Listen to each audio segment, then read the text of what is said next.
Adlib is the smartest way to activate programmatic, built for expert traders yet easy enough for any marketer. Launch across all top DSPs without contracts, overhead, or busy work. Schedule a free trial today and start maximizing ROAS with Adlib. Check out Adlib at getadlib.com. Welcome to Open Market, a podcast about building companies in the advertising industry. I'm Joe Zappa. I'm joined by Eric Franchi and the CEO and founder of Duration Media, Andy Batkin. What's up, Andy? Hey, Joe. Always great to see you and Eric and hang out with a couple of OGs. Did he just call you an OG? I was an OG. I was in this business when I was 12 years old, when you guys were running around. Andy, you wrote would you write the business plan for AOL? Yahoo. Yahoo, okay. And those 1994, did you say? 1994, that's correct. All right, I was a twinkle in my mother's eye. But that's my great facade, is that I spend so much time on Adtech, Twitter, and LinkedIn that you almost think I was there at the beginning. So that's the design of my grand plan. Well, all the experience you've got, you qualify, so. Thank you. I try to foist myself upon all of you so much that you forget I haven't been around for 2 decades. The LinkedIn playbook is working. Yes, that's exactly right. So, Andy, you had a successful business going for 7 years, Duration Media, largely predicated on surfacing viewable impressions, hence the name Duration Media. You recently launched a new SSP called Curation Media and changed how you go to market. What did you change and why? Well, it's a great question because I've always believed the market is smarter than I am. And the market was definitely demanding a more efficient supply path. So for 7 years, we've been using our patented viewability Adtech to curate incremental inventory and revenue for hundreds of publishers globally.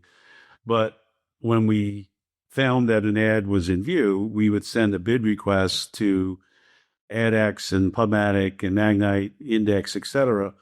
That certainly had multiple and duplicative bid requests that were being sent, to the DSPs. So we saw the handwriting on the wall with supply path optimization, fraud. We saw, a lot of agencies and brands starting to think about PMP and curated deals. It all shaped up to us to say that, going to a publisher and saying, put 24 lines of ads.txt on your site and we'll curate incremental inventory and revenue was just not a business that was going to continue to be successful. So we went to a few of the DSPs that we knew had been buying our impressions, billions of them, over time, and literally showed them that they had been buying these impressions, but through this multiple and duplicative bid request system, if you will, and looked them straight in the eye and said, so if we pivot and create our SSP and deliver these impressions directly to you, will you buy them? And they, of course, embraced it with, because it was a unique supply. It removed a lot of that carbon emissions, that come with the duplication.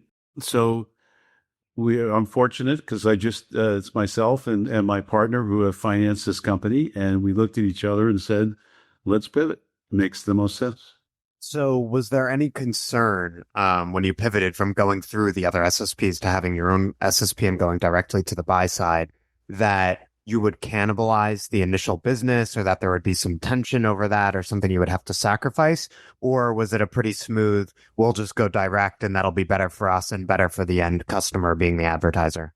It's really an evolution, right? I mean, we have hundreds of publishers that have been using our tech with, the multiple lines of ads.txt. So we're slowly moving those over.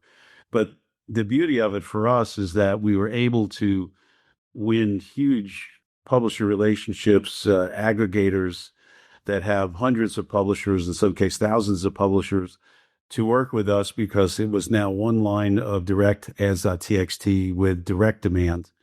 And it was, something that those sites had said, with 24 lines of ads.txt, we're not interested. So it's been an evolution, but we're, launching this SSP with billions more impressions than we would have if we were staying with the existing business.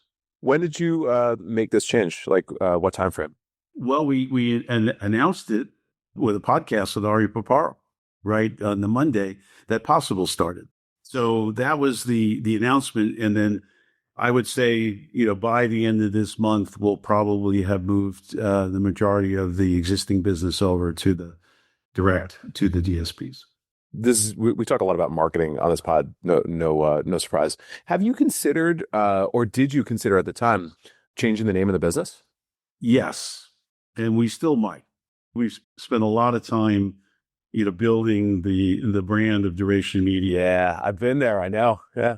7 years ago, we started with Digiday and Ad Monsters and Programmatic IO. We had booths and, we had a development team. Google was great. They gave us an AdX account, at the earliest possible moment, even without any publisher relationships. So, the Duration Media brand has we've punched above our weight very well. And when we started to market and sponsor the Luma events, that really helped us, I believe, become more of a player than just a vendor. And part of that is we were looking to buy an SSP. We realized that the impressions that we curate didn't exist a nanosecond ago, so that when we deliver a bid request to the market, we're the only place you can buy that impression. So we thought that differentiation could really be helpful in establishing what is now Curation Media. So we're Curation Media powered by Duration Media. Today, will we drop the Duration Media sometime in the future? I'm not sure. Right now, that's how we're branding ourselves. What should he do, Joe? What should he do? I think it's hard to move away from the Duration Media name, and that if you've built some credibility there and you still have the patented viewability technology, you want to be able to leverage that. I think the way Andy is doing it for now, where you keep the Duration Media umbrella name and have Curation Media be a product as an SSP, it works, and the two names are so similar that, you can kind of get away with it. But what I would anticipate might happen, as I think Andy is alluding to, is, if the curation zeitgeist continues for years and Curation Media really, really takes off as an SSP, you could see eventually the platform name kind of superseding the parent company name and, Curation Media taking over. Does that make sense to you, Andy? Yeah. I mean, Ari, and he zapped me pretty good on the podcast, was like, so what is this? Is this a pivot? Is it a product? So I really look at it as that it's a product. It's a more efficient play. I don't know if you've just recently read the Chris Kane June SPO report, but it, talks about, the efficiency and the hops and the resellers and the rebroadcasters, and we solved that problem. But truth be told, Duration Media spent the millions of dollars to build the tech and to patent it and defend it, and so Curation Media SSP using that patented Adtech, I think, continues to resonate. So it does. Honest. We have some people say to us, "I'm confused. Who are you?" But when we get into the real unique selling proposition of the SSP and it being a true differentiated offering without the multiple and duplicative bid requests and that unique supply, we certainly, I think, have benefited from it. I think part of the reason it works, Andy, also is because viewability is an element of the way you guys curate impressions, right? It's one of the qualities you use to figure out whether an impression is worthy of being curated.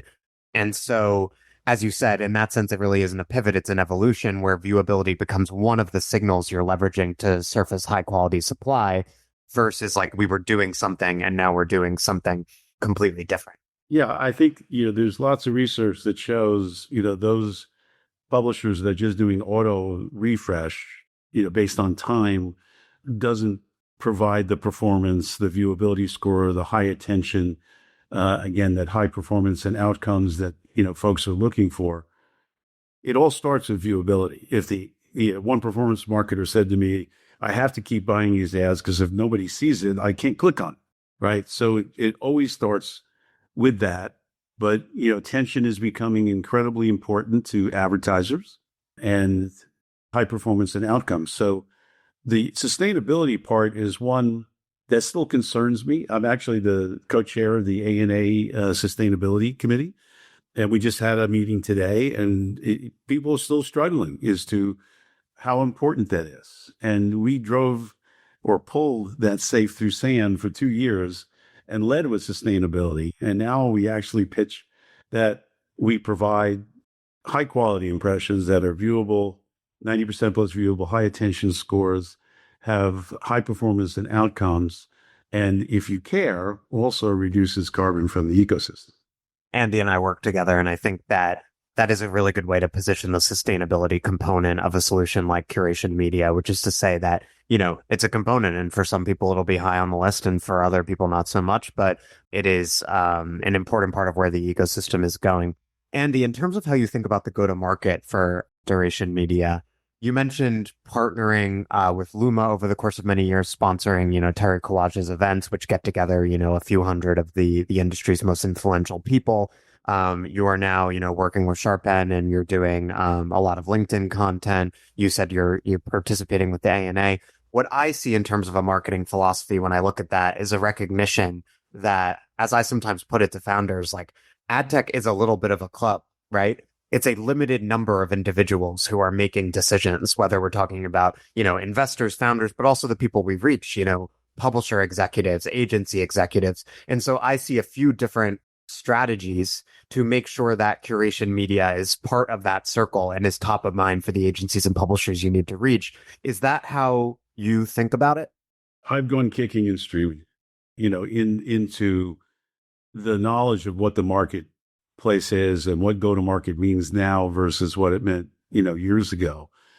We always had PR companies that would get us articles in AdEdge and Adweek, but we're truly finding that the market, the folks that are really making the real decisions, are looking at LinkedIn for their B2B, information. They're looking at TikTok for news. I mean, so, someone once said to me years ago, you got to fish where the fish are, right? And being in control of our own narrative, I think, has been incredibly effective for us.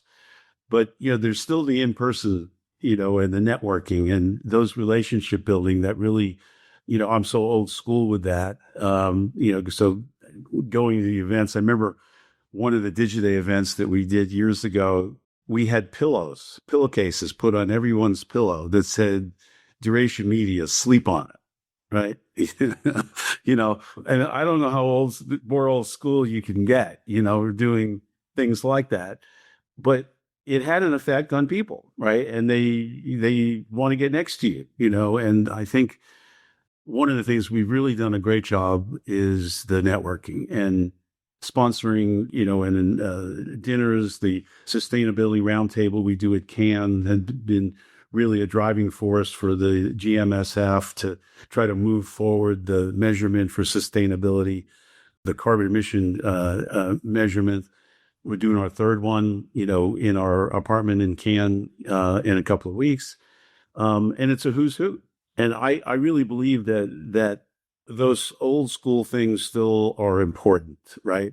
But with your help, you brought me into the real world, and I've incredibly impressed with how the LinkedIn strategy with a cadence enables the thought leadership that we can point to 5 or 6 different deals just in the last couple of weeks because of the relationships that we're building using LinkedIn and establishing that continuation of thought leadership in this space.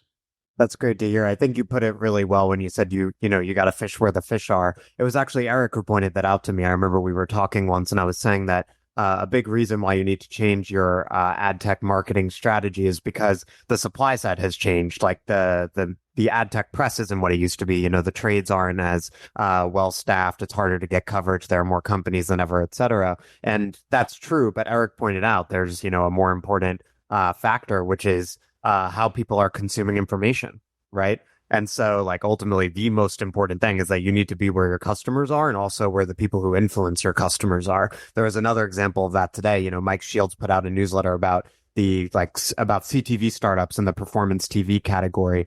And I noted that in the top 5 were TV Scientific, another sharp incline Imperium portfolio company, Vibe, Mountain, Streamer. These are all companies. Now, Mountain has Ryan Reynolds, so if you can get a global celebrity to, back your brand, that's fantastic. But the other 3, TV Scientific, Vibe, and Streamer, they all have CEO, chief evangelists who are out there espousing the company's message all of the time and getting them in front of people like Mike. And that's how, like, some people call it an echo chamber ad tech and the sort of LinkedIn ecosystem, but that's how B2B marketing works. You reach the people who reach your customers, who influence them and shape their understanding of the industry. And that's how you end up getting more deals, is not just reaching your customers directly, but also influencing the people who influence them, which is also why you're on LinkedIn and doing Luma and you're taking the agency execs out to golf. Yeah, well, here's a piece of advice for everybody. It's really worked for me. I got on LinkedIn like the first day, it started. And I have built a following of about 6,000 people. And I weed them out every now and then. I go through it. But what I set out to do in the beginning was to get 5 a day, right? You think about the math. It's 150 a month. Right. And it just keeps building if you set out to do it every day. What I do now is I spend the first hour and a half of my day, reading stuff. I always feel that I have to be, really smart when I start making, calls. And of course, every time I read it, I go, how do I not know this? Because things are happening so fast. Right. But when people post on LinkedIn, a lot of times they highlight a number of people that they do a shout out to, right? And there are some of those people that I don't know, but I reach out to them, right? So it's selective. And I think what I've been able to do just in the last year is grow probably a good 1,500 or so of people who are specifically connected to what it is that I do, what we do, and that we can be helpful to each other. It does take a little work, but it's not a lot of time when you think about it, just clicking 5 connect buttons, a day, and it does add up. Isn't one of the good things about LinkedIn these days is, and this is like trying to hack LinkedIn, but maybe you guys have a perspective on this, that you don't need to accept a connection anymore. Like you can just have people that connected with you and then they end up becoming followers if they don't become a first party connection. Is that right? Yeah, even if you aren't accepting all of the requests from, everyone who sends you one, you're still growing your follower count. And I think there's another dimension to what Andy was saying that I would want to highlight, which is that when you're posting, not only are you learning and you're making new connections and you're going to meet some potential clients, you're also getting the opportunity to articulate your message over and over again. So I think for me, like, there's such a sales marketing continuum that LinkedIn supports, because when I get on the phone with a prospect and I'm talking through, what I do and what my clients do, I am espousing that. I'm articulating it every day on LinkedIn and Twitter. And so it's just a workshop, like you're pounding the proverbial pavement and you're getting your message out there every day and you're training yourself to articulate better and better. And you're testing and learning because you're putting messages out there and then you get to see which ones actually resonate. So there really is, it's not only marketing in the sense that you're growing pipeline, building your reputation. You're also essentially going to the gym for sales every day and sharpening the story. One of the other things too is that a lot of people will connect and then go, I don't even know who this person is. I'm not even sure why I did that, right?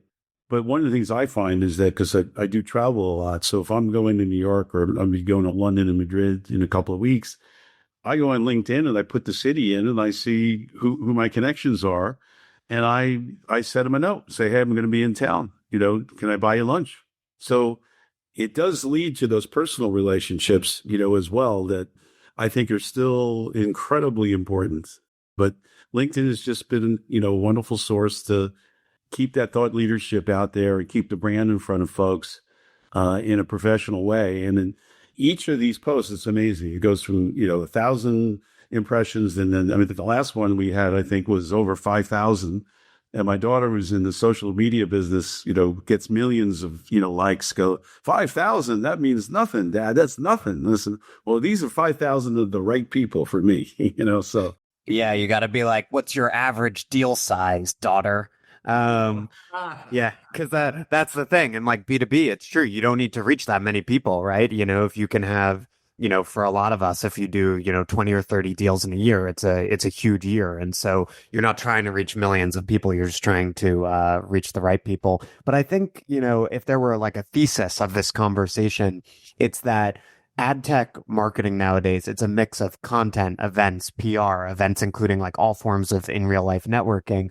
And it's not an either or. A lot of old school networkers are really uncomfortable with the LinkedIn thing. They feel like, it's sort of like showboating or something like that. But these things all reinforce each other. And like if you, are hesitant to get in on LinkedIn and take the more modern approach, I would just say take a page from Andy's playbook and think about it like it's just like going to an event, but you do it every day, right? Instead of, looking at it like you're broadcasting a message or talking at people, just think about if you were meeting with people and they were saying, well, from your POV, like, you're meeting them at an event, they say, from your POV, what's new in the industry? That is essentially what you come to LinkedIn every day to share is what's going on? What is your take? What are you doing? How are you seeing the intersection between industry issues and what you're pioneering at your company. And if you do that and you take a service oriented approach to it, where you just say, I'm educating the audience and I'm engaging with the audience and asking questions, and it's a dialogue, then hopefully it's a lot easier to approach and everyone benefits. The dialogue part is the commenting,